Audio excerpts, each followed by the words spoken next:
মুখ্যমন্ত্রী বা আরক্ষা প্রশাসনের আধিকারিকরা ধারাবাহিকভাবে দাবি করে চলেছেন যে রাজ্যের আইন শৃঙ্খলার উন্নতি হয়েছে, মানুষ শান্তিতে বসবাস করছে।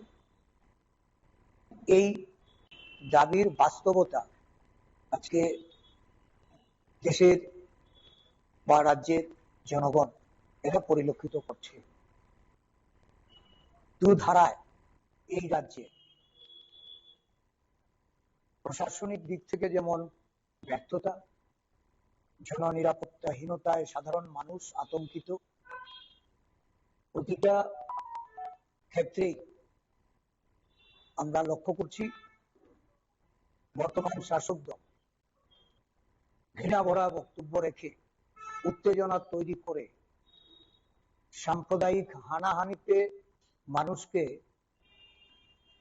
নানাভাবে আতঙ্কিত করে তুলেছে।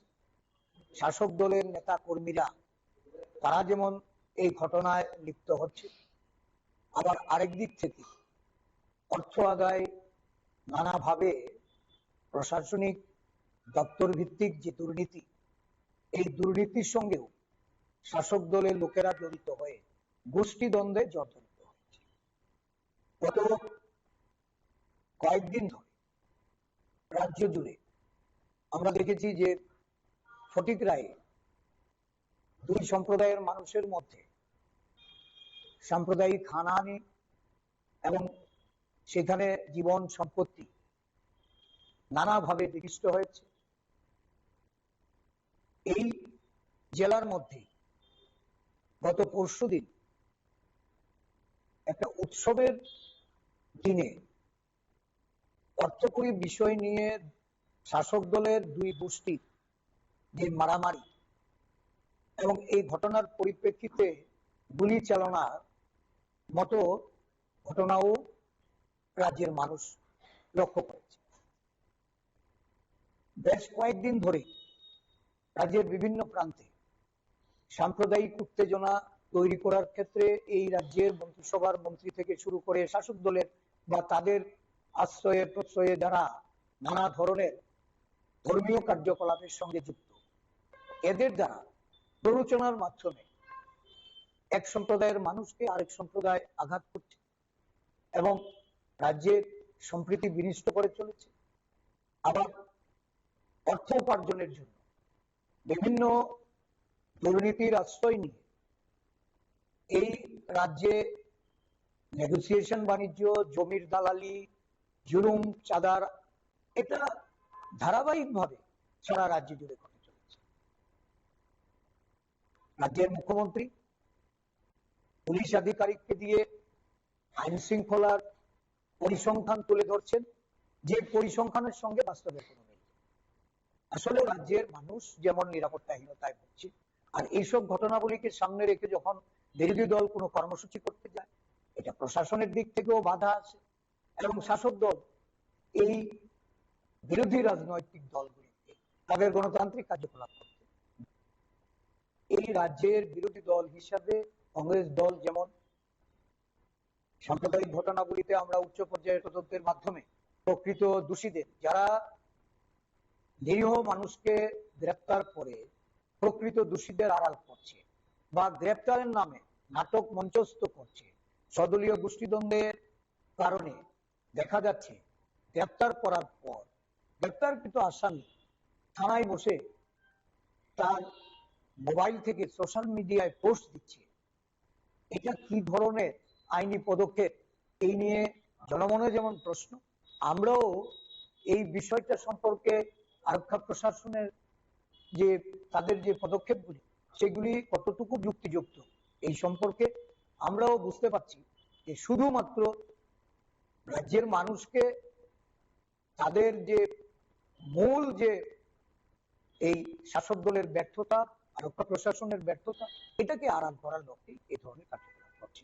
অবিলম্বে উপযুক্ত ব্যবস্থা গ্রহণ করার জন্য এই সাম্প্রতিক ঘটনাগুলি, যেগুলি বিভিন্ন সম্প্রদায়ের মানুষকে আক্রমণ করে তাদেরকে তাদের ধন সম্পদ বিনষ্ট হয়েছে, এই ঘটনাগুলির পরিপ্রেক্ষিতে উচ্চ পর্যায়ের তদন্ত করে ব্যবস্থা গ্রহণ করা আর স্বদলীয় গোষ্ঠী কুণ্ডলে আজকে এটার মূল কারণ আর্থিক দুর্নীতি। প্রতিটা ক্ষেত্রে আর্থিক দুর্নীতি যেমন প্রাতিষ্ঠানিক রূপ পেয়েছে, মানুষের তাদের কর্মসংস্থানের ক্ষেত্রে যেমন এই দল উদাসীনতা, বেকারদের ক্ষেত্রে যেমন উদাসীন, যাদের চাকরি প্রদান করার জন্য তারা প্রতিশ্রুতি রেখেছিলেন, আজকে এই বেকাররা তারা চাকরি না পেয়ে নেশাগ্রস্ত হয়ে একটা বিরাট অংশের যুব সমাজের অবক্ষয়ের দিকে ঠেলে দিয়েছে। একটা সম্পূর্ণ ব্যর্থ সরকারকে বাঁচাতে আজকে এই আমলাতান্ত্রিক যে প্রশাসন, এই প্রশাসন উঠে পড়ে লেগেছে। আমরা এর তীব্র প্রতিবাদ করছি এবং তাকে অবিলম্বে পদক্ষেপ গ্রহণ করার জন্য আমরা দেখা গেছে যে প্রতিটা ক্ষেত্রেই শাসক দল জড়িত থাকার সুবাদে এই ঘটনাগুলি পুলিশের সম্মুখে হচ্ছে। পুলিশ পরবর্তী সময়ে নিষ্ক্রিয় ভূমিকা পালন করা, সেখানে আইন শৃঙ্খলা জড়িত একটা বড় ধরনের জন স্বার্থ সংশ্লিষ্ট বা জননিরাপত্তা বিশিষ্ট যে বিষয়গুলি, এগুলি গুরুত্বহীন হয়ে যাচ্ছে। ফটিকরায়ের ঘটনা আমরা লক্ষ্য করেছি, যারা ঘটনার সঙ্গে যুক্ত তাদেরকে গ্রেপ্তার না, লোক দেখানো কিছু সাধারণ মানুষকেও গ্রেপ্তার করা হয়েছে। এই গ্রেপ্তার করার মধ্য দিয়ে প্রকৃত যে ঘটনার জন্য যারা দায়ী বা আসামি, তাদেরকে পুলিশ ছাড় দিয়েছে এবং এতে করে আরো বেশি করে প্রবণতা বৃদ্ধি পাচ্ছে সারা রাজ্যে। সেখানকার মন্ত্রী, যিনি হিন্দু ধর্মের প্রচারক হিসাবে নিজেকে প্রতিষ্ঠিত করতে চান, হিন্দু পত্রে এই ভাষায় যখন উক্তি করেন, আমরা ভারতবর্ষে একসময় দেখেছি যে রাষ্ট্রপতি ছিলেন একজন মুসলিম সম্প্রদায়ের মানুষ, দেশের প্রধানমন্ত্রী ছিলেন একজন শিখ সম্প্রদায়ের মানুষ। আমরা দেখেছি যে বিভিন্ন রাজ্যে কেন্দ্রীয় মন্ত্রিসভায় অনেক জনগোষ্ঠী, মুসলিম, শিখ, খ্রিস্টান, এই ধরনের ধর্মীয় মানুষ তারা জনপ্রতিনিধিত্ব করেছেন, মন্ত্রিত্বে তারা ছিলেন। তখন ভারতবর্ষের বুকে এই ধরনের সাম্প্রদায়িক সম্পৃক্ত বিনিষ্টকারী ঘটনা সেগুলি ঘটত না। হিন্দু তখন ক্ষত্রেমে হিন্দুদের কোনো ধরনের খতরা তখন ছিল। আজকে হিন্দু রাষ্ট্রপতি, হিন্দু প্রধানমন্ত্রী, মন্ত্রিসভার মধ্যে কোনো মুসলিম মন্ত্রী নেই, কোনো ত্রিপুরা রাজ্যেও অন্য ধর্মের কোনো মন্ত্রী নেই, তারপরেও ত্রিপুরা রাজ্যে হিন্দুদের খতরা দিন দিন বৃদ্ধি পাচ্ছে। তাহলে যারা হিন্দুত্ব কথা বলে প্রতিনিধিত্ব করছেন, তারাই তো হিন্দুদেরকে এই অসহায়ত্বের মধ্যে ঠেলে দিচ্ছেন, হিন্দুদেরকে সেখানে আপনার নিরাপত্তাহীনতা করে তুলেছেন। ফটিকরায়ের ঘটনার একটা অন্যতম নিদর্শন যে যারা আক্রমণকারী একটা সম্প্রদায়ের মানুষকে টার্গেট করে আক্রমণ করছিলেন, একজন আহাত বলে এক ধর্মীয় সংখ্যালঘু সম্প্রদায়ের মানুষের বাড়িতে গিয়ে আক্রমণ করেন, তখন পাশের বাঙালি পরিবারের দুজন মানুষ এসে তাদেরকে প্রতিহত করে, ওই পরিবারকে রক্ষা করতে তারা এগিয়ে এসেছে। তাহলে স্থানীয়ভাবে মানুষ শান্তিপূর্ণভাবে সম্প্রীতি বজায় রেখে বসবাস করতে চাইলেও ষড়যন্ত্রকারীরা সেখানে বারে বারে আঘাত আনে, ধর্মের নামে সম্প্রীতি বিনষ্ট করে চলেছে। এই রাজ্যকে নানাভাবে তারা সাম্প্রদায়িক উস্কানি দিয়ে এখানে বিভাজন বা বিভেদ তৈরি করার চেষ্টা করছে। এই পরিস্থিতিতে আমরা আরেকটা জিনিস যেটা লক্ষ্য করছি, আরেক দিক থেকে দেখছি স্বদলীয় গোষ্ঠী দ্বন্দ্ব এমন একটা রূপ নিয়েছে, তার পেছনে সবচেয়ে বড় কারণ হলো অর্থ উপার্জন করে, জমির দালালি করে, নেগোসিয়েশনের মাফিয়াগিরি করে, নানাভাবে এই অর্থ উপার্জনের লোভে সরকারি প্রশাসনকে অথর্ব করে, দপ্তরগুলিকে দুর্নীতির আখড়ায় পরিণত করে চাঁদাবাজি, জুলুমবাজি এমন একটা পর্যায়ে নামিয়ে নিয়ে আসছে যেখানে মানুষের, সাধারণ মানুষের জীবন উৎসাহ। আমরা লক্ষ্য করছি এই যে গত কয়েকদিন ধরে কৈলাস শহরে বা গত কাল দেখলাম বরজলায় এই যে ঘটনা ঘটছে, কারা এই ঘটনার সঙ্গে যুক্ত, তাদেরকে এই প্রশাসন গ্রেপ্তার করছে, আর গ্রেপ্তার করার পর যারা আজকে প্রশাসনের দিকে যাতে কেউ আঙুল তুলতে না পারে, নিজেদের দুর্বলতা আড়াল করার জন্য যারা দায়িত্ব নিয়ে এই গ্রেপ্তার করে নিয়ে আসেন, এই গ্রেপ্তারকৃত সদলীয় কর্মকর্তারা তারা থানায় বসে সোশ্যাল মিডিয়ায় পোস্ট দিচ্ছে, মোবাইল ব্যবহার করে তারা তাদের দলের বিভিন্ন বার্তা সাধারণ মানুষের কাছে পৌঁছে দিচ্ছে। এটা কিভাবে সম্ভব? এটা কোন ধরনের আইনি পদক্ষেপ? যদি সত্যি সত্যি গ্রেপ্তার করার মধ্য দিয়ে রাজ্যের আরক্ষা প্রশাসন, রাজ্যের মুখ্যমন্ত্রী উনি যদি এই আইন শৃঙ্খলা জনিত যে অবনতি তার জন্য বার্তা দিতেন, তাহলে আমার মনে হয় এই কাছে বার্তা দেওয়া যে এই প্রশাসন আইনি পদক্ষেপ গ্রহণ করেছে, যাদের বিরুদ্ধে গ্রহণ করা হচ্ছে আইনি পদক্ষেপ তারা পর মুহূর্তে মুক্ত হয়ে যাচ্ছে, আবার নতুন ভাবে সেখানে গন্ডগোল বাঁধানোর চেষ্টা হচ্ছে, গন্ডগোল হচ্ছে। এই বরজলা আজকে কয়টা ঘটনার সাথে, সেখানে খুন থেকে শুরু করে নানা ধরনের অর্থজনিত কারণে সদলীয় গোষ্ঠীপুঞ্জ মাত্রাতিরিক্ত ভাবে দেয়া হয়েছে। তারপরে কি পদক্ষেপ আজকে এই সরকারের পক্ষ থেকে যারা রাজ্যের মুখ্যমন্ত্রী উনি ডিজিপিকে দিয়ে বলাচ্ছেন, উনি পরিসংখ্যান দিয়ে যে পরিসংখ্যান দিচ্ছেন এই পরিসংখ্যান অসত্য। এটা পরিষ্কার যে এই রাজ্যে মানুষ নিরাপত্তাহীনতায় ভুগছে, বাড়ি থেকে শুরু করে সমগ্র গরিব অংশের মানুষ তাদের জীবন সম্পত্তি রক্ষা করতে ব্যর্থ হচ্ছে। শাসক দলের ছত্রছায়া থেকে নানা উপায়ে অর্থ উপার্জনের জন্য হুমকি ধমকি দিয়ে তারা চলেছেন, কিন্তু প্রয়োজনীয় যে পদক্ষেপ এই পদক্ষেপ নিতে এই রাজ্যের আরক্ষা প্রশাসন সম্পূর্ণরূপে ব্যর্থ। আমরা ফটিক রায়ের ঘটনার জন্য একটা উচ্চ পর্যায়ে তদন্ত করার জন্য এই রাজ্যের বর্তমান সরকারকে আমরা জানাচ্ছি, এই কারণে যে এই ঘটনায় যারা আসল খলনায়ক, যারা এই ঘটনার জন্য দায়ী তাদেরকে আড়াল করা হচ্ছে, কিছু সাধারণ মানুষকে গ্রেফতার করে। এবং এই ঘটনার মধ্যে দিয়ে এটা বোঝা যায় যে রাজ্যের একজন মন্ত্রী যিনি বিভিন্ন সময়ে প্ররোচনামূলক উত্তেজক বক্তব্য রাখেন, এবং দেখা গেছে উনি নিজে মুখে স্বীকার করছেন যে আমি সোর্স থেকে অর্থ উপার্জন করি, যার বিরুদ্ধে মামলা হলেও এই রাজ্যের বর্তমান স্বচ্ছ মুখ্যমন্ত্রী কোনো পদক্ষেপ নেননি, তাদেরকে ছেড়ে রেখেছেন, তাদেরকে নানাভাবে তারা প্ররোচনা যোগালেও কোনো পদক্ষেপ নিচ্ছেন না, যার কারণে ঘটনা থেমে থাকে, একের পর এক ঘটনা সংঘটিত হয়ে চলেছে।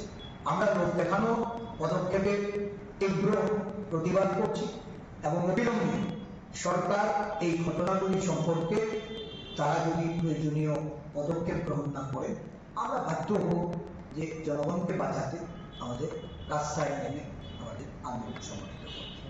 আমরা অবিলম্বে এই সামগ্রিক ঘটনাগুলি নিয়ে যারা দোষী তাদের বিরুদ্ধে যেমন কঠোর ব্যবস্থা রাখা যাচ্ছে। আমরা জানি যে বিজেপি গোষ্ঠীপুঞ্জের দল সমস্ত ঘটনা রাজ্যে সংগঠিত হওয়ার পরে বিরোধী দলকে তার যে রাজনৈতিক কর্মসূচি, তার যে রাজনৈতিক অধিকার, এই অধিকারকে কিভাবে আটকে রাখা যায়, এই অধিকার থেকে কিভাবে বিরত রাখা যায়, তার জন্য সরকার উদাসীন, প্রশাসনকে আজকে সেখানে বিরোধী দলের বিরুদ্ধে ব্যবহার করা হয় এবং প্রশাসনিক ক্ষমতা বলে বিরোধী দলের কর্মসূচিকে তারা সংগঠিত করতে বাধ্য করে। আমরা কংগ্রেস দলের পক্ষ থেকে এই ধরনের ঘটনার তীব্র নিন্দা জানাচ্ছি। আমরা দাবি করছি যে বিরোধী দল তার গণতান্ত্রিক অধিকার প্রয়োগ করার ক্ষেত্রে যেন কোথাও বাধাপ্রাপ্ত না হয়, এটা রাজ্যের মন্ত্রিসভাকে দেখবে। আমাদের সাংবাদিক সম্মেলন যে বিষয়টাকে নিয়ে সামনে রেখে আমাদের হওয়ার কথা ছিল, কতগুলি উদ্ভুত পরিস্থিতিতে আমরা এই কথাগুলি বললাম। আসলে আমাদের দেশব্যাপী গত 10ই জানুয়ারি থেকে আগামী 25শে ফেব্রুয়ারি অবধি মনরেগা বাঁচাও সংগ্রাম কর্মসূচি সংগঠিত হচ্ছে। এই মনরেগা নিয়ে আমাদের জাতীয় কংগ্রেস দলের সর্বভারতীয় সভাপতি মল্লিকার্জুন খার্গেজি এবং সংসদের বিরোধী দলনেতা রাহুল গান্ধী দুটো চিঠি রাষ্ট্রপতির উদ্দেশ্যে প্রেরণ করেছে। কারণ এই মনরেগাকে বাতিল করে যে আইন তারা বলবৎ করতে চাইছেন, যে আইনে মানুষের অধিকার যেমন হরণ করা হচ্ছে, ঠিক তেমনি সেখানে মজুরির অধিকার, মানুষের জবাবদিহিতার যে সরকারের মানুষের কাছে যে অধিকার ছিল সেইগুলিকেও বিলোপ করা হচ্ছে। তো এই ঘটনায় দেশের জাতীয় কংগ্রেস দল রাষ্ট্রপতিকে অবহিত করে মনরেগা পুনর্বহাল করার জন্য যে দাবি জানিয়েছেন, এই দাবি সম্মিলিত চিঠি আমরা আমাদের সারা দেশের সঙ্গে আমাদের রাজ্য যারা গ্রাম সেবক, যারা পঞ্চায়েতের প্রধান, উপপ্রধান এবং সেখানে রেগার যারা তাদের সঙ্গে যুক্ত তাদেরকে অবহিত করা সহ বিভিন্ন আমাদের জনপ্রতিনিধিদের কাছেও এটা আমরা তুলে ধরতে চাই যে মনরেগা পুনর্বহাল করার জন্য তাদের সহযোগিতা প্রার্থনা করে আপনাদের মাধ্যমে আমরা এই চিঠির প্রতিলিপি রাজ্যবাসীর কাছে আমরা তুলে ধরি। 1196টি গ্রাম পঞ্চায়েত ও ভিলেজ কাউন্সিলের মধ্যে সোশ্যাল অডিট হয়েছিল 588টি। এতে অর্থ 9/6 পরিমাণ 105,92,80,568 টাকা। 19-20-তে 864টির অডিটে অর্থ 9/6 হয়েছে 35,93,991 টাকা। 20-21-এ 1055টিতে অডিট হয়েছে 9/6 ধরা পড়েছে 41,94,71,747 টাকা।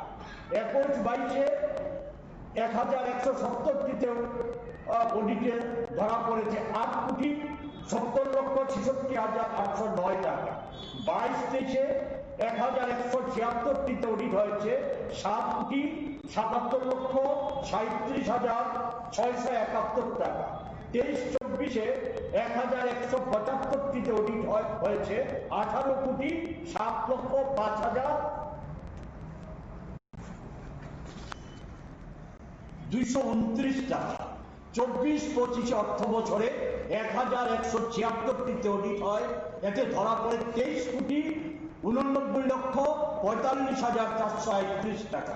25-26 অর্থ বছরে এখন পর্যন্ত 649টিতে অডিট হয়েছে, এতে 9,71,97,713 টাকা। আমি এক্ষেত্রে শুধু যেটা উল্লেখ করতে চাই যে আইনি অধিকার ছিল, রেগাটা সাংবিধানিক আইনি অধিকার, মোদি এটা তুলে দিয়েছে। রেগাতে যে ক্ষমতা বলে পঞ্চায়েতগুলির যে ক্ষমতা ছিল এবং এরপরে রেগা শ্রমিকদের যে ক্ষমতা ছিল, অধিকার ছিল, এর মধ্যে এতটা দুর্নীতি। আর বর্তমান আইনে রেগা বাস্তবায়িত করবে ঠিকাদাররা। কার্যকর কি হবে? কার্যকর হবে আমাদের রাজ্যে, গোটা দেশের কথা নাইবা বললাম, আমাদের রাজ্যে আইনি ভাবে গ্রামের যে অর্থ বরাদ্দ হবে, অর্থ কতটা বরাদ্দ হবে তো পরিষ্কার হয়ে গেছে। মোদী যাকে বলেছিল গর্ত পুরার প্রকল্প 14 সালে ক্ষমতায় এসে উঠিয়ে দেওয়ার, এটা তুলে দেওয়ার যে প্রচেষ্টা, এত অর্থ বরাদ্দের মধ্যে দিয়ে প্রমাণিত হয়েছে। আমি কথা বাড়াতে চাই না। এটা হচ্ছে গ্রামে আরেকটা আইনি ভাবে লুটের ঠিকাদারের নামে লুটেরা বাহিনী তৈরি করা।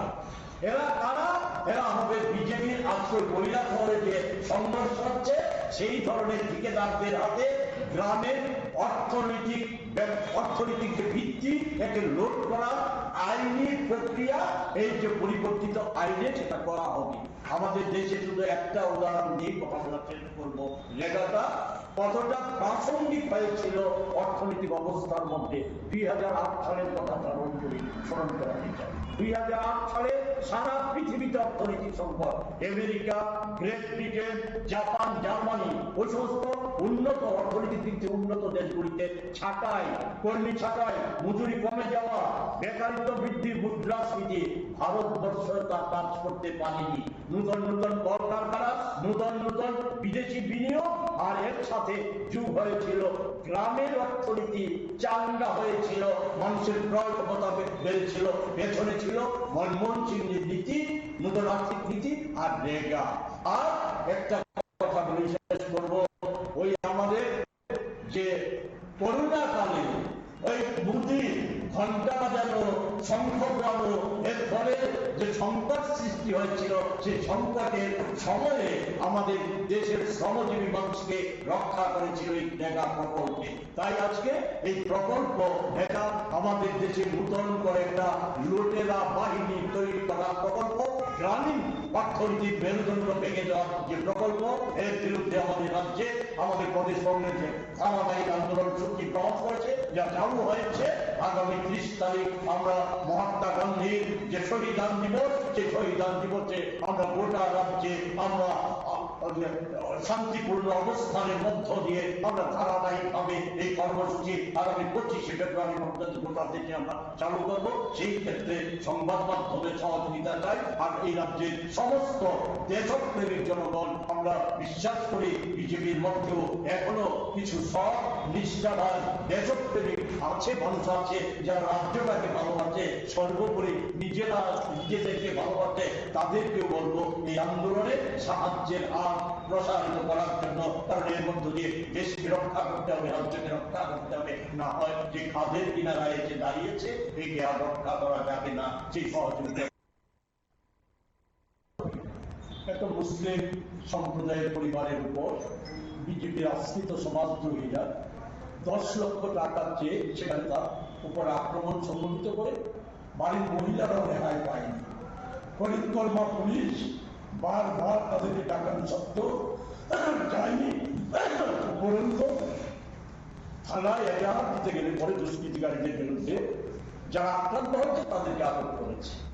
একই কায়দায় জানেন আপনারা, উদয়পুরে মাতাবাড়িতে মুসলিম সম্প্রদায়ের ধর্মীয় অনুষ্ঠান, একে বানচাল করার জন্য ওখানকার শাসক দলীয় এমএলএ একটি ন্যাক্কারজনক ভূমিকা প্রতিপালন করেছে।